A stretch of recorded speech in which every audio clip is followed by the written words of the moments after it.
तो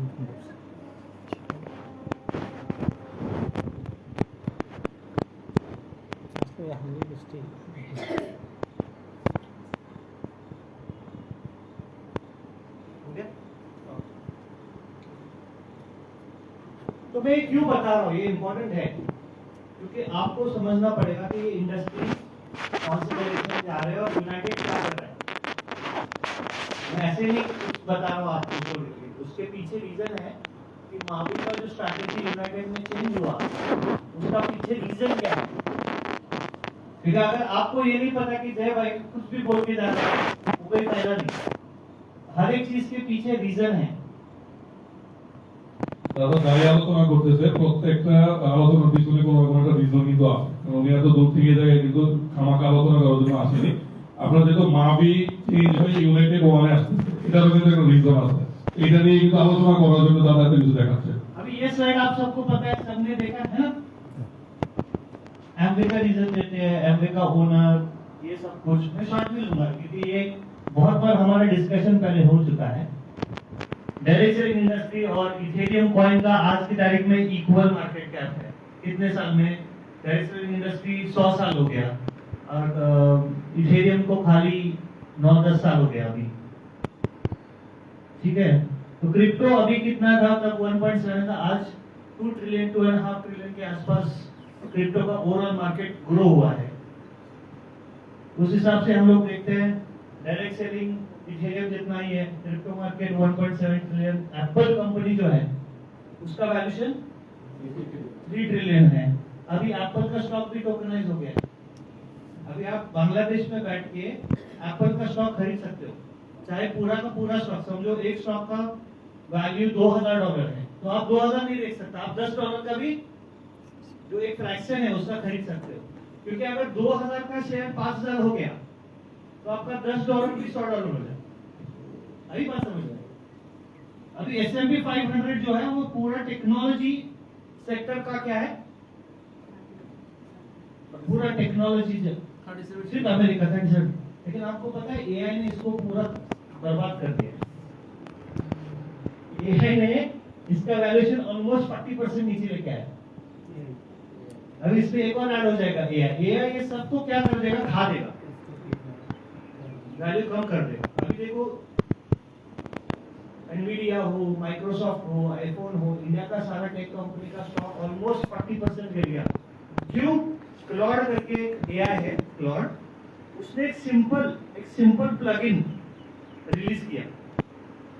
सिंपल कि जो बड़ा कंपनी हमारे यहाँ का मतलब रेंट पे देता था दूसरे कंपनी को यूज करके, उससे बिलियंस कमाता था, वो आज आपका $1000-2000 में हो जाएगा। ये ट्रांसफॉर्मेशन जो हो रहा है वर्ल्ड में, ये एआई कर रहा है, ये बहुत तेजी से अभी बढ़ रहा है, बहुत तेजी से। इसीलिए अभी यूनाइटेड का बेस हम लोगों ने जो पकड़ा है वो क्रिप्टो और एआई एजुकेशन है, क्योंकि ये आने वाले फ्यूचर के लिए बहुत जरूरी है इन चीजों को समझ के लिए। हाँ, अभी हम लोग आते हैं ये और फॉरेक्स है कि नहीं। 110 ट्रिलियन फॉरेक्स है, 37 ट्रिलियन S&P 500 है, लेकिन ये वैल्यूएशन है। अभी आप सिर्फ 110 ट्रिलियन पकड़ो, ये इसको मत पकड़ो, ये वैल्यूएशन है, लेकिन ये एक्चुअल पैसा है फॉरेक्स में। डॉलर, पाउंड, टाका, ये सब का मिलके वर्ल्ड का ये वैल्यूएशन है।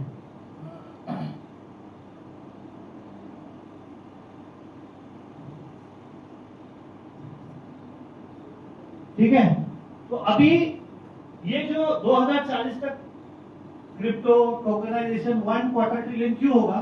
क्योंकि ये सब कुछ जो है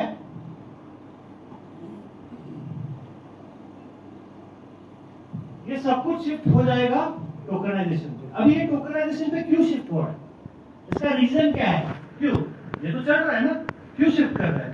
क्योंकि टोकनाइजेशन में पूरा ट्रांसपेरेंसी आता है, एक। दूसरा, जब आप टोकन एसेट को ट्रांसफर करते हो, ये तो बाय एंड सेल पे चलता है ना, फॉरेक्स बाय एंड सेल।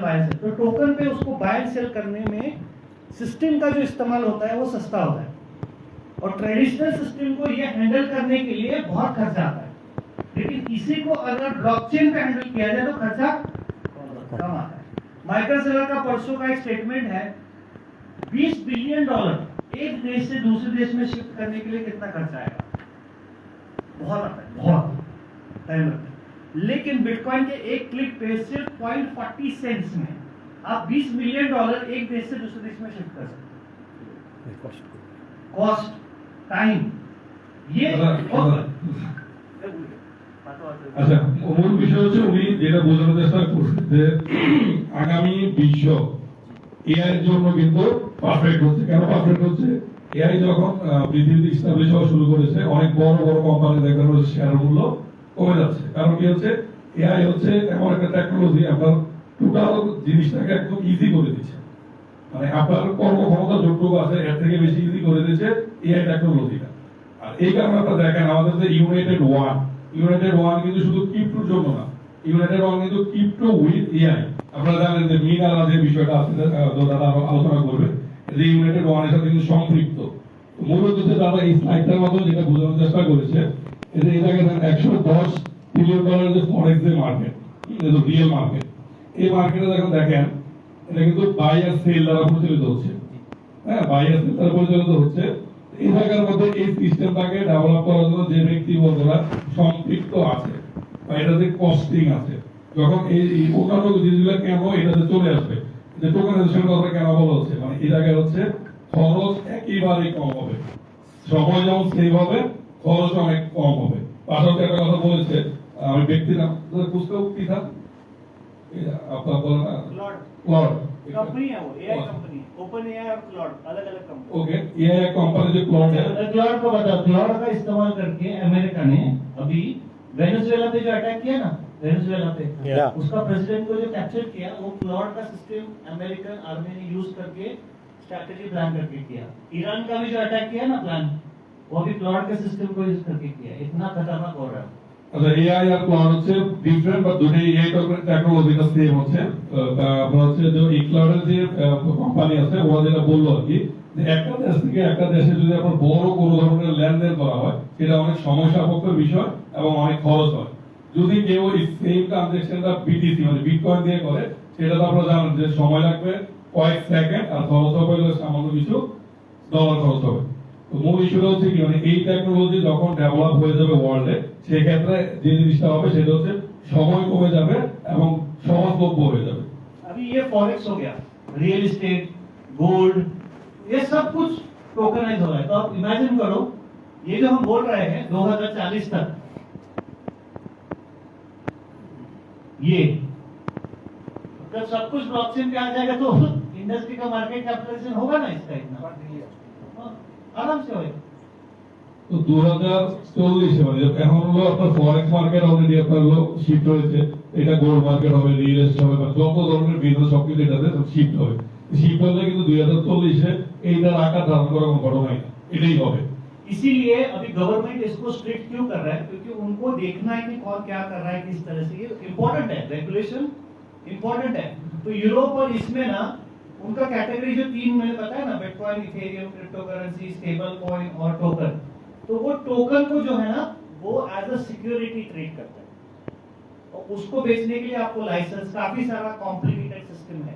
तो वहां पे जब एक्सचेंजेस पे लिस्ट होगा ना कुछ भी, तो वो उस पैरामीटर से गुजरेगा तभी उसको लिस्ट करना है, वरना आपको लिस्ट वो करने के लिए अलाउड नहीं होगा। আচ্ছা, বিষয় হচ্ছে আপনার হলো ইউরোপ, আমেরিকা, কানাডাতে যে আপনার তিনটা ক্রিপ্টো কথা যেটা বললো, ক্রিপ্টো, আপনার হলো ইথেরিয়াম, বিটিসি যেগুলা, পাশাপাশি হচ্ছে টোকেন এবং হচ্ছে এস্টাবলিশ কয়েন। তো টোকেনের ক্ষেত্রে যেটা হচ্ছে, এটা আপনার হলো যে বিষয় গভর্নমেন্ট খুব বেশি রেস্ট্রিক্টেড। হ্যাঁ, তো এটা যদি কোনো এক্সচেঞ্জারে কোথাও যদি লিস্টেড হয়, লিস্টেড হওয়ার জন্য ওদের যে নীতিমালা আছে, এই নীতিমালা যদি ওরা টাচ করতে পারলেই ওই জায়গায় লিস্টেড হয়, আদার্স কোনো সুযোগ নেই। अभी कल को समझो टाका का अगर टोकनाइजेशन हो गया, ধরেন আগামী দিনে আমাদের টাকারও সেম হতে পারে। इंडिया में ऑलरेडी शुरू हो चुका है, इधर भी होने के लिए टाइम नहीं लगेगा। পাশাপাশি ইন্ডিয়াতে কিন্তু হওয়া শুরু হয়ে গেছে। ठीक है, तो ये जो रेगुलेशन है, मैं पॉइंट पे आता हूँ कि जो रेगुलेशन जिस तरह से हो रहा है, तो लॉयर बोल रहे थे कि अगर हम यूनाइटेड में अल्ट्रॉन का प्रोडक्ट ऐड कर रहे हैं, ये उनका ऑब्जेक्शन था, तो हम यूरोप और यूएस कनाडा का लॉ ब्रेक कर रहे हैं, और उसकी वजह से हम इसको यूनाइटेड में ऐड नहीं कर सकते। इसका मतलब ये नहीं कि अल्ट्रॉन इलीगल है, ये नहीं है। वो उस पैरामीटर में नहीं बैठता है।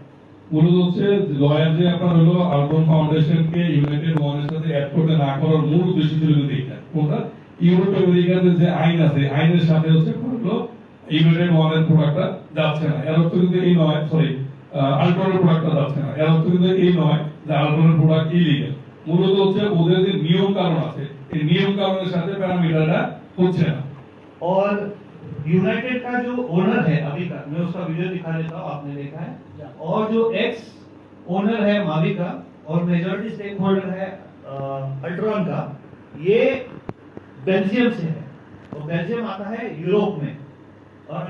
और वो अभी कोई कंपनी में ओनर सामने नहीं आता है। मावी का पहला का ओनर आया था सामने, नहीं आया था, बट ये सामने खड़ा है as a founder and owner of United. तो उसका क्या होता है, जिम्मेदारी और बढ़ेगा, क्योंकि वो अगर कुछ इलीगल करेगा तो उसका पूरा जो एग्जिस्टिंग बिजनेस है, बहुत बड़ा बिजनेस है, उसका साल का जो एग्जिस्टिंग बिजनेस का टर्नओवर है $90 मिलियन का एग्जिस्टिंग। उसका खुद का रेसिंग टीम है वहां पे, कार रेसिंग का, तो उसका रेपुटेशन बेल्जियम में बहुत हाई है, तो वो रिस्क नहीं लेना चाहता इलीगल चीजें करके। বিষয় হচ্ছে আমাদের হলো আগের মাভি গ্লোবালের যে মালিক পক্ষ বা ইউনাইটেড ওয়ানের যে মালিক পক্ষ মাভি গ্লোবালের মালিক কিন্তু আমরা অনেকেই দেখিনি কারণ ওগুলো আপনার ফ্রন্টে আসতো না কিন্তু ইউনাইটেড ওয়ানের যে মালিক উনি কিন্তু প্রথম থেকে একদম ফ্রন্টে আছে আর উনি হচ্ছে অলরেডি কিন্তু একদম ইস্টাবলিশ বিজনেসম্যান ওনার হচ্ছে রেসিং কারের ওই জায়গায় অনেক বড় বিজনেস আছে অনেক বড় ব্যবসা সে করে তো সে সামনে থেকে এসে এমন কোনো কাজ করবে না যেটা তার হলো ওই বিজনেসে এফেক্ট করে যার কারণে ইলিগাল কোনো কিছু হোক সেই জিনিসটা চায় না যার কারণে হচ্ছে ইউনাইটেড ওয়ানের যে মালিক পক্ষ আছে ওরা অনেক বেশি ক্যালকুলেটিভ ভাবে কিন্তু আগাচ্ছে 2 मिनट सर, 1 मिनट आएंगे, आप कंटिन्यू करो तब तक। एक मिनट